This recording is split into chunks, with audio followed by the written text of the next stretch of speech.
বিসমিল্লাহির রহমানির রহিম। এর আগে আমি রাইট ফর্ম অফ ভার্বসের উপর অনেকগুলো ক্লাস নিয়েছি। আজ রাইট ফর্ম অফ ভার্বসের দুটি গুরুত্বপূর্ণ রুলস নিয়ে আলোচনা করব।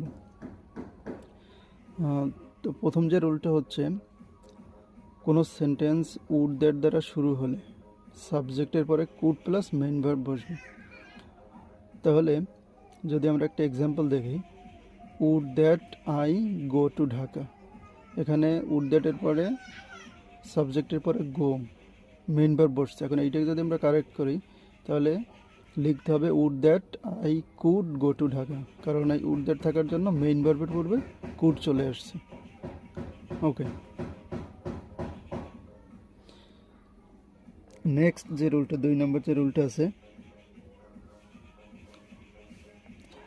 অ্যাজ ইফ অথবা অ্যাজ দো দ্বারা দুটি সেন্টেন্স যুক্ত হলে এবং প্রথম অংশ প্রেজেন্ট ইনডিফিনিট টেন্স হলে দ্বিতীয় অংশ পাস্ট ইনডিফিনিট টেন্স হবে।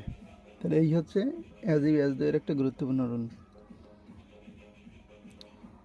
তাহলে অ্যাজ ইফ অ্যাজ দো এর প্রথম অংশ প্রেজেন্ট ইনডিফিনিট হলে দ্বিতীয় অংশ হবে পাস্ট ইনডিফিনিট। এবার আমরা এক্সাম্পল দেখি, হি talks as if he know everything. তাহলে এখানে প্রথম অংশ প্রেজেন্ট ইনডিফিনিট টেন্স আছে, এই দ্বিতীয় অংশটাকে আমাদের পাস্ট ইনডিফিনিটে লিখতে হবে।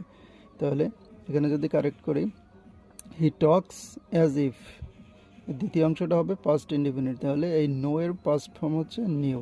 তাহলে হি talks as if he knew everything.